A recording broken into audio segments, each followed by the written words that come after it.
Marwari media आप देख रहे हैं। आज है 23 जनवरी 2026 शुक्रवार का दिन। हिंदू तिथि माघ माह के शुक्ल पक्ष की द्वादशी। नजर डालेंगे आज की बड़ी खबरों पर। शुरुआत करेंगे देश की बड़ी खबर के साथ।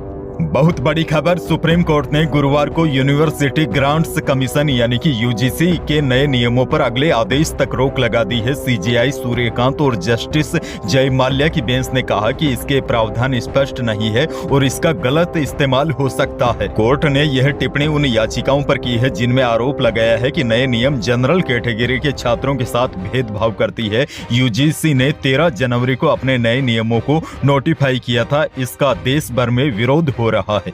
अच्छा देखिए, इस पूरे मामले को आपको समझाता हूँ। यूजीसी के नए कानून का नाम है promotion of equity in higher education institutes regulation 2026। इसके तहत कॉलेजों और यूनिवर्सिटी में एससी, एसटी और ओबीसी छात्रों के खिलाफ जातीय भेदभाव रोकने के कई निर्देश दिए गए थे, जिसके बाद सवर्ण जाति के स्टूडेंट का आरोप है कि यूजीसी ने जाति आधारित भेदभाव की गैर समावेशी परिभाषा अपनाई है और इससे कॉलेजों में अराजकता पैदा होगी। सवर्ण जाति के स्टूडेंट का आरोप है कि नए नियमों में सवर्ण छात्र स्वाभाविक अपराधी बना दिए गए हैं। इनसे उनके खिलाफ भेदभाव को बढ़ावा मिलेगा। अब बड़ी जानकारी यह है, सुप्रीम कोर्ट ने यूजीसी के नए नियमों पर अगले आदेश तक रोक लगा दी है।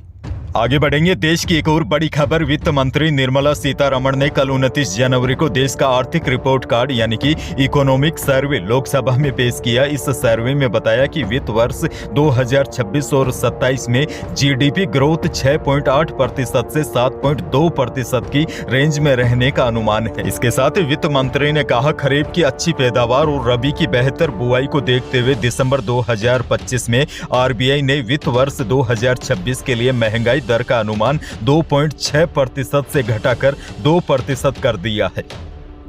आगे बढ़ेंगे, राजस्थान की खबरों की ओर बढ़ते हैं, लेकिन उससे पहले बहुत बड़ी खबर। स्पेन के वैज्ञानिकों ने पैंक्रियाटिक कैंसर का इलाज खोजने का दावा किया है। करीब 6 साल तक चूहों पर चली रिसर्च में उन्होंने 3 दवाओं को मिलाकर एक नई थेरेपी तैयार की है, जिससे पैंक्रियाज का ट्यूमर पूरी तरह खत्म हो गया। इलाज के बाद चूहों में कैंसर दोबारा भी नहीं लौटा।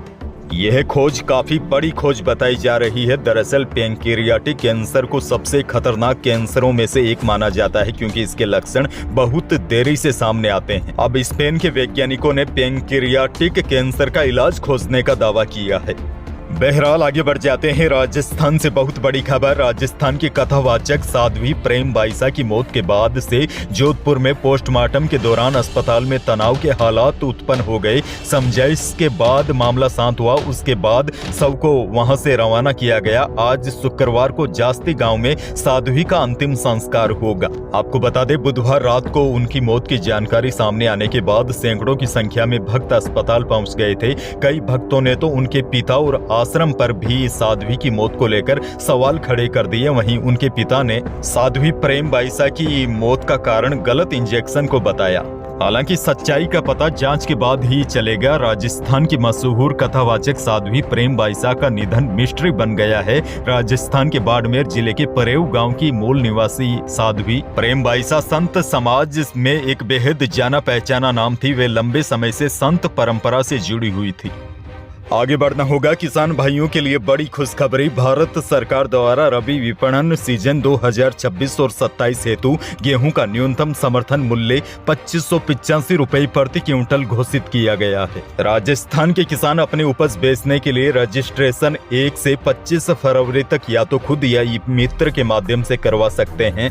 इसके लिए किसान के पास अपडेट जन आधार कार्ड होना आवश्यक है। किसानों को उनके द्वारा बेची गई उपज का भुगतान उसके जन आधार कार्ड से जुड़े बैंक खाते में ट्रांसफर की जाएगी। न्यूनतम समर्थन मूल्य पर गेहूं खरीद का काम दिनांक 10 मार्च 2026 से 30 जून 2026 तक किए जाने का फैसला लिया गया है। खैर आगे बढ़ेंगे। राजस्थान से एक और बहुत बड़ी खबर। विधानसभा में शून्यकाल के दौरान भाजपा एमएलए बाल मुकुंदाचार्य ने जयपुर में मस्जिदों पर लगे लाउड स्पीकरों की तेज आवाज का मुद्दा उठाया। उन्होंने कहा कि तेज आवाज से बच्चों की पढ़ाई बाधित होती है। सुबह 4 बजे से तेज आवाजें शुरू हो जाती है, जिससे लोगों की नींद खराब हो जाती है। जयपुर में धार्मिक स्थलों पर लगे लाउड स्पीकरों की तेज आवाज को लेकर विवाद गहराता जा रहा है। हवा महल विधायक बाल मुकुंदाचार्य ने लाउड स्पीकर की आवाज तय मानकों में रखने की मांग की है। उनका कहना है कि सुबह तड़के तेज आवाज से छात्रों, बुजुर्गों और बीमार लोगों को भारी परेशानी हो रही है। एक और बड़ी और काम की खबर, राजस्थान में सरकारी विद्यालयों में अब स्वच्छता और स्वास्थ्य के प्रति जागरूकता को बढ़ाने के लिए विद्यार्थियों को जिम्मेदारी सौंपी जाएगी। शिक्षा विभाग की नई पहल के तहत प्रदेश के समस्त राजकीय विद्यालयों में 4 से 12वीं तक की प्रत्येक कक्षा में सेक्शन में एक हाइजीन मॉनिटर यानी कि स्वच्छता कैप्टन नियुक्त किया जाएगा। हाइजीन मॉनिटर की प्रमुख जिम्मेदारियों में मिड डे मील से पूर्व सभी विद्यार्थियों का हाथ धोना सुनिश्चित करना शामिल होगा। इसके साथ ही वे व्यक्तिगत स्वच्छता, साफ सुथरे कपड़े और आसपास की सफाई को लेकर भी सतर्क करेंगे।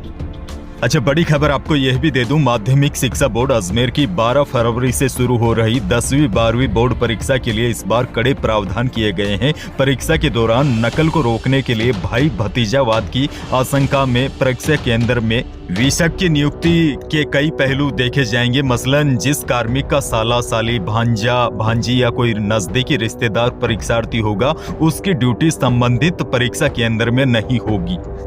आगे बढ़ जाते हैं। एक और बड़ी और दुखद खबर, हरियाणा में राजस्थान जाट महासभा के प्रदेश महासचिव खेम सिंह चौधरी और उनके 2 दोस्तों की सड़क हादसे में मौत हो गई। तीनों संत रामपाल के आश्रम गए थे। आश्रम से लौटते वक्त नेशनल हाईवे 152D पर बूचावास गांव के पास हादसा हो गया। बताया जा रहा है अज्ञात वाहन ने खेम सिंह की कार को टक्कर मार दी। इसके बाद ड्राइवर गाड़ी लेकर मौके से फरार हो गया। आसपास के लोगों ने पुलिस को सूचना दी। पुलिस ने घायलों को हॉस्पिटल भिजवाया, जहां हादसे में घायल हुए 3 लोगों को डॉक्टर ने मृत घोषित कर दिया। भरतपुर में भी कल एक बड़ा हादसा हो गया। भरतपुर में स्लीपर बस और ट्रेलर की भीषण टक्कर में मां बेटे समेत 4 यात्रियों की मौत हो गई, जबकि 5 यात्री घायल हो गए। बस कासगंज उत्तर प्रदेश से जयपुर जा रही थी। इसी दौरान सेवर पुल पर खड़े ट्रेलर में घुस गई। टक्कर इतनी जबरदस्त थी कि बस के परकच्छे उड़ गए।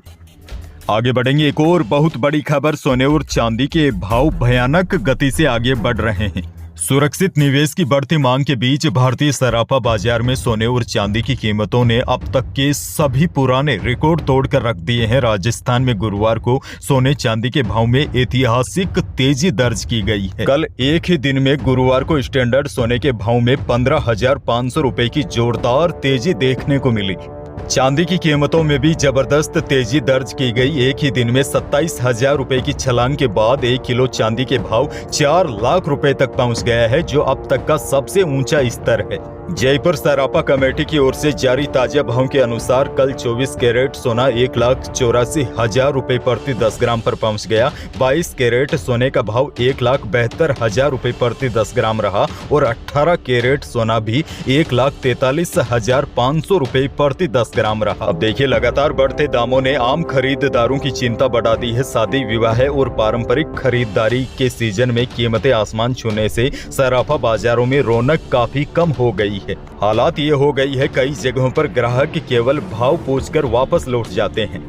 आगे बढ़ जाते हैं। मौसम को लेकर बड़ी खबर, प्रदेश के कई जिलों में एक बार फिर मौसम का मिजाज बदलना शुरू हो गया है। कई जिलों में सर्दी एक बार फिर बढ़ गई है। वहीं सबसे बड़ी जानकारी तो यह है, 31 जनवरी को मौसम एक बार फिर करवट लेगा। मौसम विज्ञान केंद्र जयपुर ने 31 जनवरी से कई जिलों में आंधी बारिश का अलर्ट जारी कर दिया है। मौसम विभाग की ताजा रिपोर्ट के अनुसार 31 जनवरी को जो वेस्टर्न डिस्टर्बेंस एक्टिव होगा, इसकी वजह से जयपुर, बीकानेर, भरतपुर संभाग के एरिया में बादल छाएंगे और कुछ स्थानों पर हल्की बारिश के साथ ओले गिरने की भी संभावना जताई है। इसके बाद इस सिस्टम का असर 1 फरवरी को पूर्वी राजस्थान के भरतपुर संभाग के एरिया में भी दिखाई दे सकता है। यानी कि कल से प्रदेश के कई जिलों के मौसम में एक बार फिर बड़ा परिवर्तन दिखाई देगा। अंत में जाते जाते आपको एक और बहुत बड़ी जानकारी दे दूं। जैसलमेर में आज 30 जनवरी से 1 फरवरी 2026 तक मरु महोत्सव का आयोजन हो रहा है। इसमें ऊंट दौड़, लोक नृत्य और सुनहरे धोरों पर संगीत की महफिल इस उत्सव को खास बनाने जा रही है। बड़ी खबर यह भी देखिए, कोटपुतली के कल्याणपुरा कुहाड़ा गांव में आज श्री छांपाला वाला भैरव जी के मंदिर में विशाल महाभंडारा का आयोजन किया गया है। और बड़ी बात यह है, 651 क्विंटल चूरमे की महाप्रसादी है, जिसे जेसीबी, ट्रैक्टर, ट्रॉलियों और थ्रेशर की मदद से तैयार किया गया है। यह मेला प्रदेश भर में अपने अनोखे अंदाज में बनने वाली महाप्रसादी के लिए जाना जाता है। तो यही थी प्रदेश और देश की आज की बड़ी और महत्वपूर्ण खबरें। वीडियो को लाइक करना बिल्कुल न भूलिए और चैनल पर नए हैं तो सब्सक्राइब जरूर कीजिए ताकि आप अपडेट रहे बड़ी और काम की खबरों से। धन्यवाद।